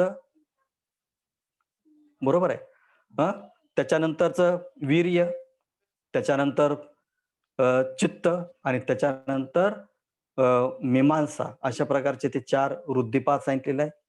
पण भविष्यामध्ये जर आपल्याला कुठं अजून काही वेळ मिळाला तर त्याच्याविषयी आपण बोलू शकतो. आता शेवटी मी वृद्धिपाद हे 4 प्रकारचे वृद्धिपाद छंद, वीर्य, चित्त आणि मीमांसा याच्यावर पुढं मी सांगत बसणार नाही किंवा 10 कसीनं काय आहेत, त्याची विद्या कशी आहे, ते मी सांगत बसत नाही.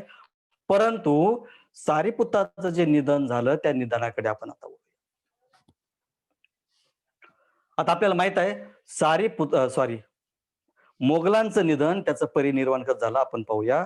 मोगलान असं म्हणतात, की त्या उंच टेकडीवर जिथं ते बसायचे, ते जिथं त्यांचा जे निवारा होता, त्या ठिकाणी ते बसायचे आणि अ, असं म्हणतात, की कालशिला नावाचं जे काही अ, क्षेत्र आहे, स्थळ आहे, त्या कालशिलावरती जाऊन तिथं आपलं बसायचे. त्यांची कुटी होती आणि मग काय झालं, अंधाऱ्या रात्री काही लोकं तिथं चोर डाकू आले आणि अ, हल्ला करू लागले. त्यांच्या कुटीवर हल्ला केला. पण रिद्धी-सिद्धीच्या बळावर अ, तिथून मोगलाईन निसटून गेले आकाशामध्ये अदृश्य झाले असं म्हणतात.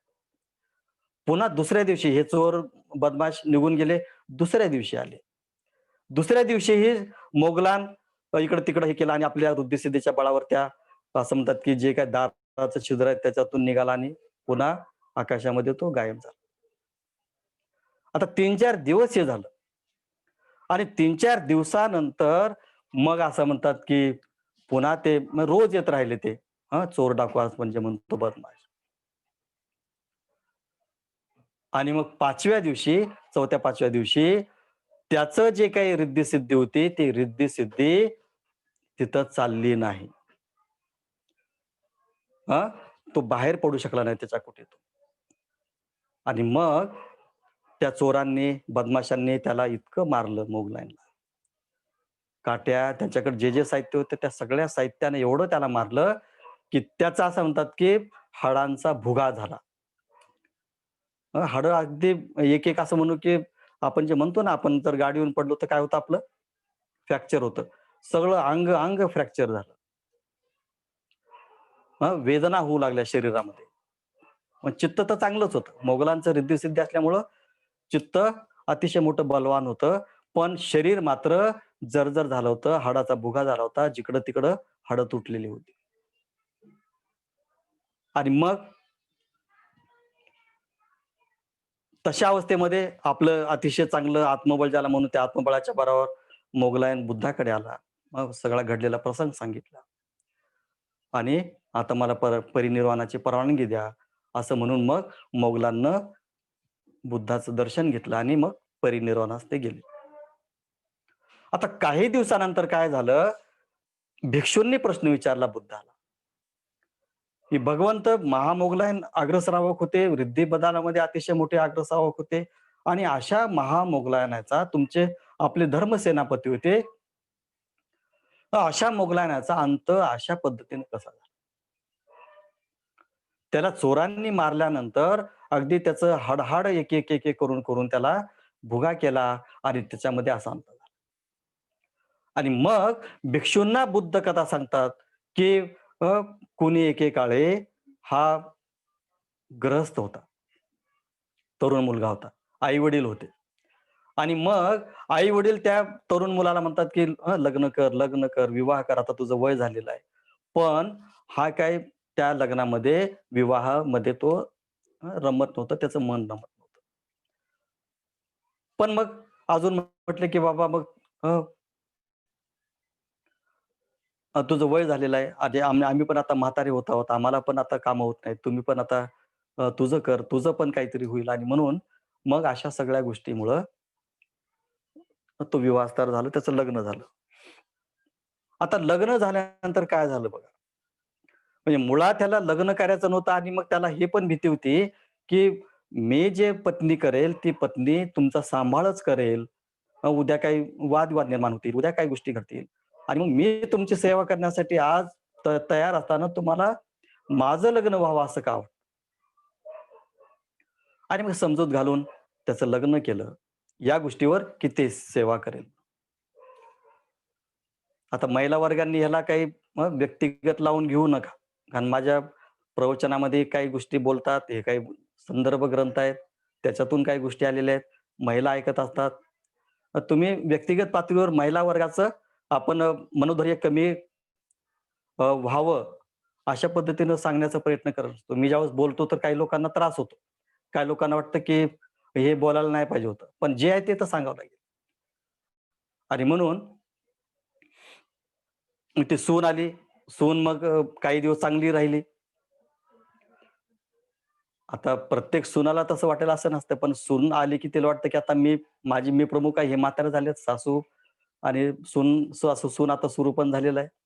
नवीन प्रकारची काहीतरी मराठीमध्ये धारावाहिक आलेली आहे. तर ही जी मोगलांची त्या काळातल्या पूर्वजन्मामध्ये ही जी पत्नी होती, काही दिवस चांगली राहिली, पण नंतर मात्र तिनं अ, आपलं रंग दाखवण्याचं काम सुरू केलं.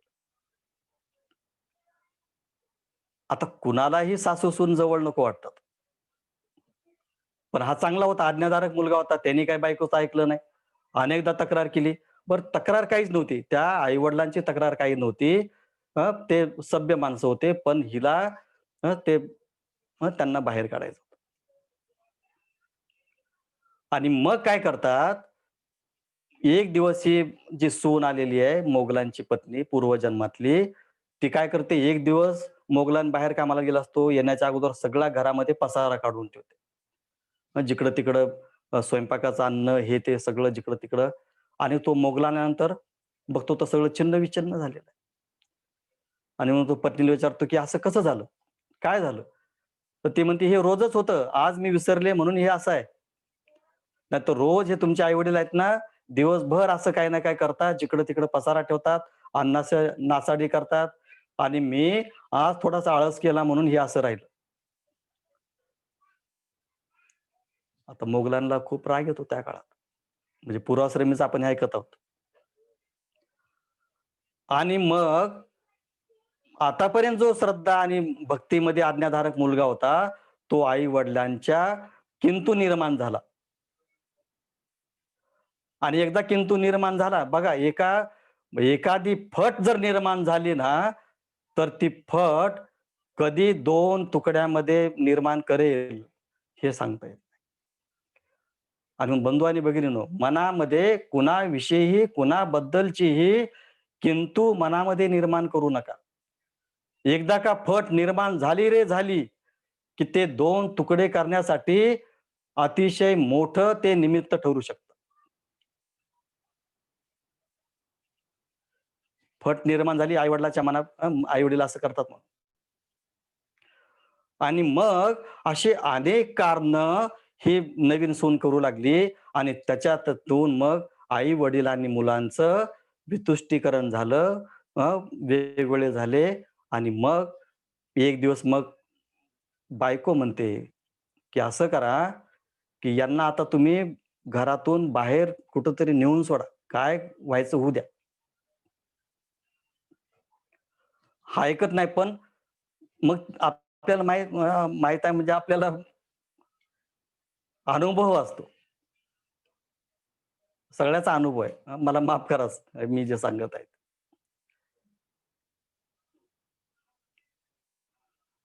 रडणं काय असेल, अश्रू काढणं काय असेल, या सगळ्या गोष्टी झाल्या.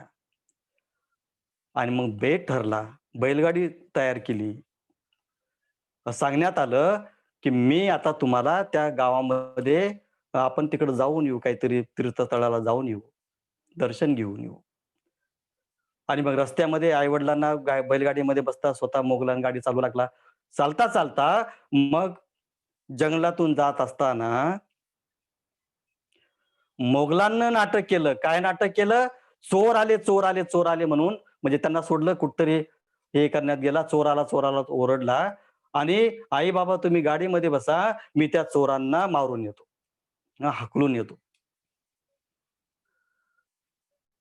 आणि मग तोच पुन्हा ओरडत आला, "चोर आले, चोर आले." आवाज बदलून आणि स्वतः त्यांनी आई-वडिलांना तिथं मारहाण केली. आणि मग हे आई-वडील काय म्हणतात बघा, की मोगलाना आता मोगलानाचं नाव दिलं नाही पूर्वजन्मातलं, पण "हे मुला, तू आता तिकडं जो गेलेला आहे, तू आता परत येऊ नको. कारण आता इथं चोर आलेले आहेत. तू जर इकडं आला, तर आमच्यासोबत तुलाही ते ठार करतील." हे आई-वडिलांचं प्रेम आहे. मारत कोण आहे? मारत मोगलानच आहे आपल्या आई-वडिलांना. आई-वडील काय म्हणत आहेत, की "मोगलाना, तू आता इकडे येऊ नको. चोराला हाकलण्यासाठी तू तिकडे गेलेला आहे, पण आता तू इकडे येऊ नको. चोर आमच्याकडे आलेले आहेत आणि चोर आम्हाला ठार करत आहेत. आता तू इकडे येऊ नको. तू जर इकडे आला, तर तू सुद्धा ठार होशील. तू आता तसाच घरी जा." आणि इकडं मोगलान काय करताय? मोगलानं चोर बनवून आई-वडिलांना तो ठार करतो. आरंत झाला, वृद्धिमान झाला. वृद्धिमानामध्ये अग्रश्रावक झाला बुद्धाचा. पण जे महापातक त्याच्याकडून घडलेलं होतं त्याच्या पूर्वाश्रमीच्या जीवनामध्ये, ते कर्म फळास कधी आलं? मग पुढे असं म्हणतात, की या कर्माचा परिणाम इतका मोठा झाला, की तो नरक तुल्य अवस्थेमध्ये गेला. आई-वडील असं म्हणतात, की जे काही आपण 5-6 महापातक म्हणतो. आईची हत्या, वडिलांची हत्या, गुरुची हत्या, अरहंताची हत्या, बुद्धाला क्षती पोहोचवणे आणि संघभेद करणे, हे जे काही महापातक आहेत, आई-वडिलांची हत्याचं महापातक मोगलांकडून घडलं. तो नरक तुल्य अवस्थेमध्ये गेला आणि अनेक जन्म तो नरकामध्ये असताना मग एक दिवस त्याचा आनंदसी नावाचे जे बुद्ध आहेत, त्या आनंदसी बुद्धाच्या काळामध्ये जन्म झाला. त्यांच्या सानिध्यात आला आणि मग कुशल कर्म करता, करता आनंदसीनं पाहिलं, की हा कुशल कर्म करणारा माणूस आहे. भविष्यकालीन जे काही सिद्धार्थ नावाचे बुद्ध होतील, त्याच्यामध्ये या पुण्यकर्माच्या जोरावर तो पुन्हा काय होईल? प्रवज्या धारण करेल, अरंत होईल आणि मग पुन्हा सिद्धार्थ गौतमाच्या सानिध्यात आले, अरंत झाले. पण आई-वडिलांच्या हत्येचं जे पातक होतं, ते पातक त्याचं फळ अजून बाकी होतं. आणि म्हणून जीवनमुक्त झाला, अरहंत झाला, रिद्धी-सिद्धीमध्ये पारंगत होता, अतिशय मोठ्या रिद्धी-सिद्धी प्राप्त केल्या होत्या. पण महापातक असं होतं, की तुम्हाला ज्या पद्धतीनं आई-वडिलांना चोर स्वतः बनवून आई-वडिलांची हत्या केली, त्याचा परिणाम म्हणून, त्याचं फळ म्हणून, कारण बुद्धानं जे सांगितलेलं आहे, की प्रत्येक कर्माला परिणाम असतो. आणि मग पुन्हा तीच परिणिती झाली. चोर डाकू आले, मोगलांना मारहाण केली. त्याचं जसं आई-वडिलांना मारहाण केली तशाच पद्धतीनं मोगलांना सुद्धा मारण्यात आलं. अगदी हाडांचा भुसा करण्यात आला. आता अ, रिद्धी-सिद्धीमध्ये म्हणू, अरहंत म्हणून मग त्यांनी जे आत्मबळानं ते बुद्धाकडे गेले आणि परिनिर्वाण झाले. तर बंधू आणि भगिनींनो, अशा प्रकारचं मोगलांचं अतिशय मोठं महान व्यक्तिमत्व आहे. धम्माला अतिशय मोठं काम करण्याचं आहे. पण पूर्व आपले जे गतकर्म असतात, गतकर्माचा परिणाम असं म्हणतात, की फळ लागतं ना, फूल मग त्याला फळ येतं, मग ते कच्चं असतं. नंतर मग फक्त ते आणि असं म्हणतात, की पिकलेलं फळ जास्त काळ फांदीवर राहू शकत नाही. कधी ना कधी ते फळ पडतं. आणि म्हणून मनुष्य हे जे बुद्धानं सगळं आयुष्य जे लोकांच्या कल्याणासाठी, जे 45 वर्ष दारोदार बुद्ध फिरले कशासाठी? की हे जे तुमचं कर्म आहे, पानाती पाता वेर म्हणे, एकदा जरी आपण काही कर्म केलं असेल, तर त्या कर्माचा परिणाम होतो. म्हणजे बुद्ध पंचशील सांगण्यासाठी लोकांच्या दारोदार फिरला, याचं मर्म आपल्याला कळेल का? हेच होतं, की हेच कर्म तुम्हाला दुःख निर्मिती करू शकतं.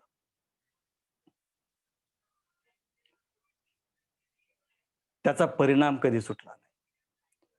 तो मोगलांनाही भोगावा लागला, अरहंत असला तरी. त्या ठिकाणी थांबूया. पुढच्या वेळेस आता आपले 5-6 लोकं झालेले आहेत. कौंडिन्य झाला, अ, यश झाला, 3 काश्यप बंधू झाले, जटिल बंधू. नंतर उदाई झाला, सारिपुत्त झाले, मोगलान झाले. आता आपण बरेचसे लोक आहेत, पण आपण आता महिलांकडे जाऊया. महाप्रजापती गौतमी आहे. बऱ्याचशा ज्या काही महिला आहेत, विशाखा आहे, पटाचारा आहे. यांच्याकडे आपण जाऊया. तर पुढच्या रविवारी कुठलीतरी आपण महिला वर्गाचा अभ्यास घेऊया. आता आपण सर्वांनी ऐकलं, सर्वांचे धन्यवाद. धम्मचरी रत्नध्वज यांचे आभार. धम्ममित्र दीप याचे आभार. आणि आपण सर्वांचेच आभार. धन्यवाद. थांबतो. जय भीम. नमो बुद्धाय.